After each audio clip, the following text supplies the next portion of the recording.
जय जय श्री राम, जय जय श्री राम।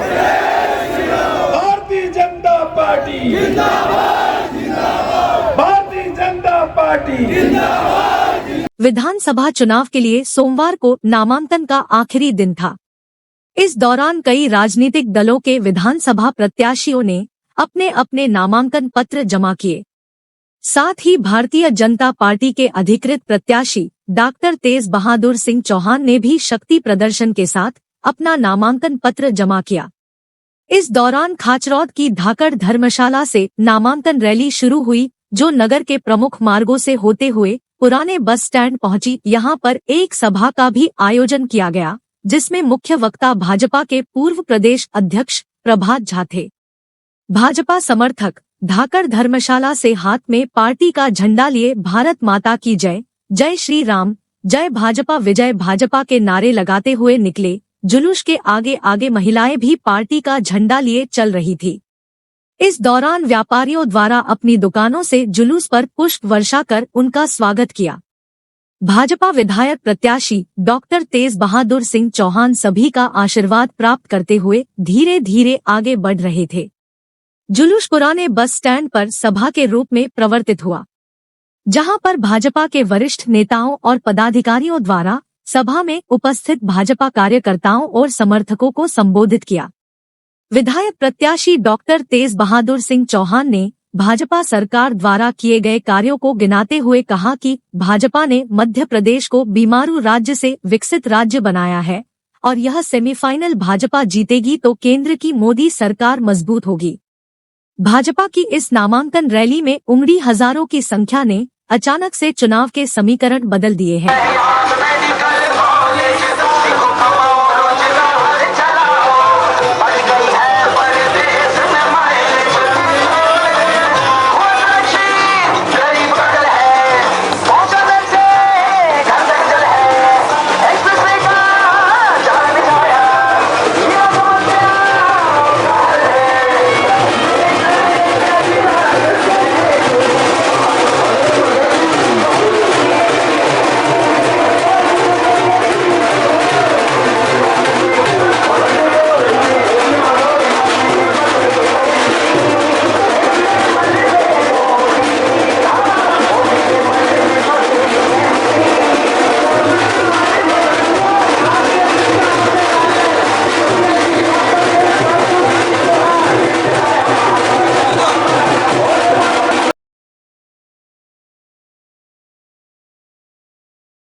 मोदी जी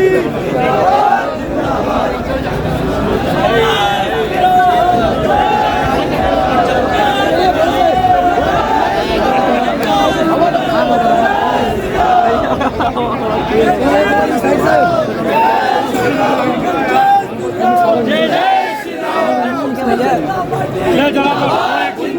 साइड हो जाना थोड़ा सा।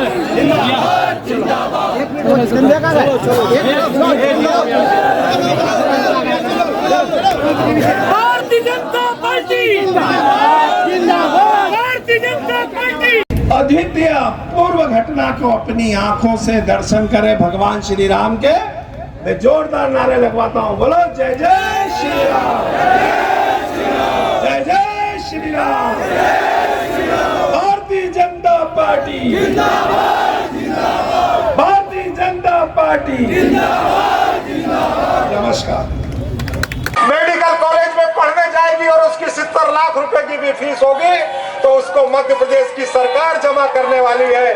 और लक्ष्मी लाडलियों को अगर डॉक्टर बनाना है, इंजीनियर बनाना है, एक गरीब की बेटी बड़ी होकर IAS बने, डॉक्टर बने, इंजीनियर बने, तो फिर भारतीय जनता पार्टी की सरकार बनना जरूरी। मुझे इस बात का गौरव है कि मैं उस पार्टी का कार्यकर्ता हूं जिसने बहनों की तकदीर बदलने में, जिसने आने वाली पीढ़ी की बेटियों की तकदीर बदलने में, जिसने लड़के और लड़की के लिंगानुपात में बराबरी पर लाने में एक क्रांतिकारी परिवर्तन कर दिया है।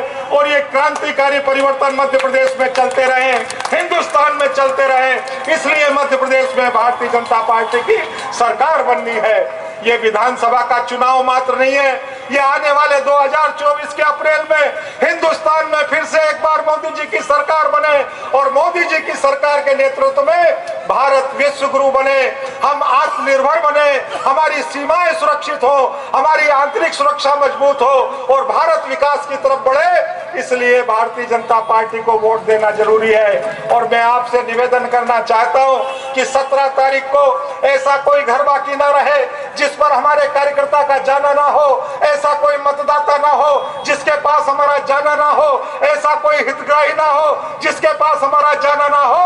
हम एक एक घर तक जाएंगे, दरवाजा खटखटाएंगे, मध्य प्रदेश सरकार की उपलब्धियों को बताएंगे और माननीय शिवराज जी और मोदी जी की तरफ से एक अपील करेंगे कि आप भारतीय जनता पार्टी को वोट दीजिए और भारतीय जनता पार्टी को 17 तारीख को बड़े विजय के अंतर के साथ जिताने का काम करेंगे। आपका ये एक वोट केवल नागदा खाचरोद को नहीं जिताएगा, आपका ये एक वोट भारतीय जनता पार्टी की मध्य प्रदेश में सरकार बनेगा और सेमीफाइनल जीतकर हिंदुस्तान की सरकार को बनाने में एक महत्वपूर्ण योगदान साबित करेगा। इसलिए आने वाली 27 पर उगती सूरज की किरण के साथ सबसे पहले कमल का बटन दबाइए और भारतीय जनता पार्टी को विजय श्री का वर्ण कराइए। मैं आपकी सेवा में कभी कोई कसर बाकी नहीं रहूंगा। ये विश्वास दिलाते हुए, ये भरोसा दिलाते हुए मैं आपसे अपना भरोसा दे रहा हूं, आप मेरे भरोसे को मत टूटने देना। ये दोनों भरोसे केंद्र में और मध्य प्रदेश की सरकार में डबल इंजन की सरकार की तरह काम करेंगे। और मैं सेवक नहीं, सेवक के रूप में, विधायक के रूप में नहीं, मैं सेवक के रूप में आपके बीच में हमेशा उपस्थित रहूंगा और आपकी सेवा करता रहूंगा। हिंदुस्तान को परम वैभव पर ले जाने वाला चुनाव है।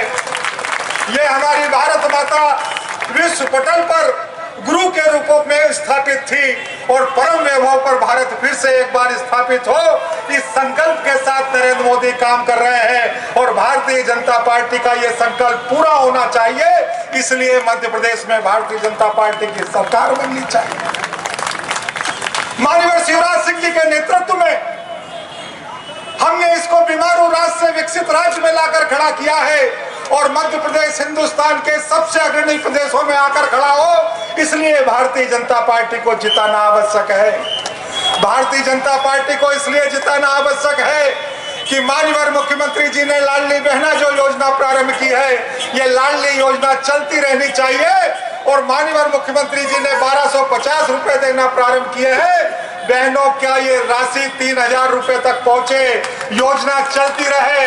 और माननीय मुख्यमंत्री जी ने कहा है कि मैं अपनी बहनों की आय को 10,000 रुपए तक पहुंचाना चाहता हूं। अगर बहनों की तकदीर बदलना है तो फिर भारतीय जनता पार्टी की सरकार बननी चाहिए। माननीय मोदी जी ने आयुष्मान कार्ड के माध्यम से 5 लाख रुपए जमा करके अपने जीवन की गारंटी आपके खाते में जमा की है। एक गरीब के परिवार में यदि कोई व्यक्ति बीमार हो जाए तो लाख रुपए के इलाज की आवश्यकता पड़ जाए तो उसे दूसरे की तरफ देखना होता था। लेकिन मोदी जी ने 5 लाख की गारंटी आपके खातों में दी है। मैं आपको बताना चाहता हूं कि गरीब के स्वास्थ्य की रक्षा के लिए यह गारंटी बनी रहे तो फिर भारतीय जनता पार्टी की सरकार बनना चाहिए। कोरोना के काल में 80 करोड़ लोगों को मुफ्त खाद्यान्न देने का काम माननीय नरेंद्र मोदी जी करते हैं और आज भी ये योजना चल रही है।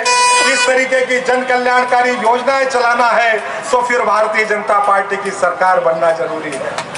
किसान को जब मोदी जी कहते हैं कि मैं 6,000 रुपए सम्मान निधि दूंगा तो फिर माननीय शिवराज जी कहते हैं कि 6,000 रुपए मध्य प्रदेश की सरकार भी देगी और 12,000 रुपए मध्य प्रदेश में किसान साथियों को उनके परिवार में 2 नाम दर्ज है, 5 नाम दर्ज है, सभी को देने का काम अगर सरकार करती है तो ये जाना तो है।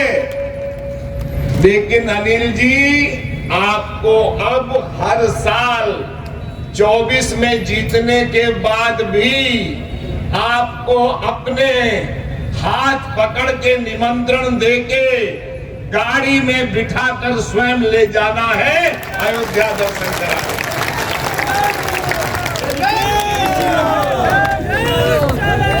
आप चिंता नहीं करो, टिकट की व्यवस्था भगवान भी कर देगा, आप कोई चिंता नहीं करना। इससे बड़ा सौभाग्य क्या होता है? भगवान राम का फैसला कोई जज कर सकता था, लेकिन मैं अब यहां की बात पर आता हूं। भारतीय जनता पार्टी ने कार्यकर्ताओं के कार्यकर्ता जो बनकर जिंदा रहा अभी तक, जिसने सिर्फ कार्यकर्ता की सेवा की, जो कार्यकर्ताओं के लिए सुबह से शाम तक बढ़ता रहा, ऐसे डॉक्टर तेजपाल सिंह को उम्मीदवार बनाया और इसलिए हम सब लोग डॉक्टर तेजपाल सिंह बनकर, तेज बहादुर सिंह बनकर घर घर जाएंगे और ये कहेंगे कि हम हैं डॉक्टर तेज बहादुर सिंह, हमको वोट दीजिए, ये हमारा दायित्व है। भारतीय जनता पार्टी में ये तय नहीं रहता कि किसको क्या होगा। नितिन गडकरी जी पोस्टर चिपकाते थे, राष्ट्रीय अध्यक्ष बन गए। अमित शाह जी माइक पर बोलते थे गाड़ी पर कि आज शाम को सभा है, गृह मंत्री बन गए। नरेंद्र मोदी जी चाय बेचते थे, वो देश के प्रधानमंत्री बन गए। ये यही पार्टी है, इसमें कभी भी किसी का भाग्य खुल सकता है और जिसके भाग्य में जो है वो कोई छीन नहीं सकता और जिसके भाग्य में नहीं है वो कोई दे नहीं सकता। ये भगवान का प्रसाद है। पार्टी का काम हम भगवान की सेवा करके मानते हैं। आप जनता जनार्दन हो, आपकी सेवा करते हैं और आज परिवारवाद को अगर किसी ने भारत में समाप्त किया है तो उसका नाम है नरेंद्र मोदी। कार्यकर्ताओं की पार्टी अगर कोई है तो वो भारतीय जनता पार्टी। सबको देख लो आप, साउथ से लेके नॉर्थ में किसी भी पार्टी को, और इसलिए कार्यकर्ता धर्म निभाना है अपने। तेज बहादुर सिंह जी सामान्य परिवार, तेज बहादुर सिंह जी बहुत सामान्य परिवार के, बहुत सामान्य परिवार के। पार्टी ने अगर कहा गुवाहाटी जाना है तो गुवाहाटी, पार्टी ने कहा इंदौर का प्रभारी तो इंदौर का प्रभारी, पार्टी ने कहा ग्वालियर, जहां भेजा 30 साल में कार्यकर्ता की तरह काम किया है। और ऐसे कार्यकर्ता को टिकट देकर भारतीय जनता पार्टी ने लाखों कार्यकर्ताओं को टिकट दिया है, एक अकेले डॉक्टर तेज बहादुर को नहीं दिया। मुझे इतना अच्छा लगा सुनकर, ये पार्टी है सब कुछ यही देती है। आज मैं आपके पास पूर्व अध्यक्ष जिस रूप में आया हूं, पार्टी नहीं होती तो कहां जाता मैं, किसके यहाँ बोलता, कौन बुलाता मुझे। पार्टी से बड़ा कोई नहीं है और जो अपने को पार्टी से बड़ा समझता है जनता उसको 2 मिनट में समझ लेती है। 17 तारीख को पता लग जाएगा जो भी अपने को पार्टी से बड़ा समझता है। बात करता हूं 3 तारीख को परिणाम आएगा, टीवी पर आएगा कि नागदा खाचड़ों से हजारों मतों से डॉक्टर तेज बहादुर सिंह विजयी हुए तो आपका सीना फूल जाए। आएगा कि नहीं आएगा? दम नहीं आवाज में, आएगा कि नहीं आएगा? अगर आप निकल गए, मैं दावे के साथ, मैं रैली भी देख रहा था, सभा भी देख रहा हूं, अभी ये सभा चलेगी, डॉक्टर तेज बहादुर सिंह जी आ रहे हैं, अभी उनकी बात सुनकर ही आप जाइएगा। हम लोगों को बड़नगर जाना है, इसलिए हम निकल जाएंगे, आप जाइएगा नहीं। उस कार्यकर्ता गरीब अमीर नहीं होता है, उस कार्यकर्ता का सम्मान रखते हुए उनकी बात सुनकर आप जाएंगे। और ये मैं इसलिए कहने आया हूं, 17 नवंबर याद रखिएगा, कमल का बटन नहीं दबाते तो धारा 370 समाप्त नहीं होती, कमल का बटन नहीं दबाते तो राम मंदिर नहीं बनता, कमल का बटन नहीं दबाते तो 3 तलाक न सुना। यहाँ पे मुस्लिम भाई भी हैं, मुस्लिम बहनें, टेलीफोन पे लोग बोल देते थे तलाक तलाक तलाक तलाक। क्या जिंदगी नार की जिंदगी बनाती थी? और हम पर आरोप लगाते हैं कि हम मुसलमान के विरोधी हैं। हमने भारत के लाखों मुस्लिमों की रक्षा की है, उसका नाम है नरेंद्र मोदी, जिसने 3 तलाक समाप्त। और इसलिए मुस्लिम भाइयों से भी कहता हूं, मन बदलो, बड़ा करो, और इस बार कमल का बटन दबाकर उसको जवाब दे दो जो यहाँ पे 3-4 बार जीतकर कोरोना में चद्दर ओढ़कर सो गया।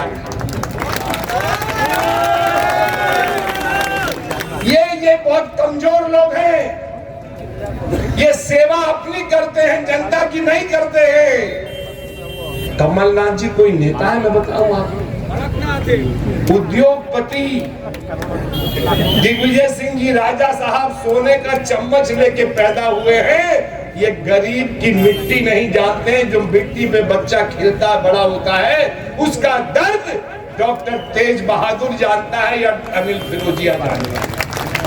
और इसलिए हाथ जोड़कर विनती करने आया हूं कि आप डॉक्टर तेज बहादुर सिंह बनकर अपने अपने क्षेत्र में फैल जाइए, गांव-गांव में, और 17 तारीख को कमल का बटन दबाकर भारतीय जनता पार्टी के कमल और उसके प्रत्याशी डॉक्टर तेज बहादुर सिंह को जिताकर हजारों मतों से भोपाल भेजेंगे और आपकी आवाज बनकर इस क्षेत्र के विकास में वो जी।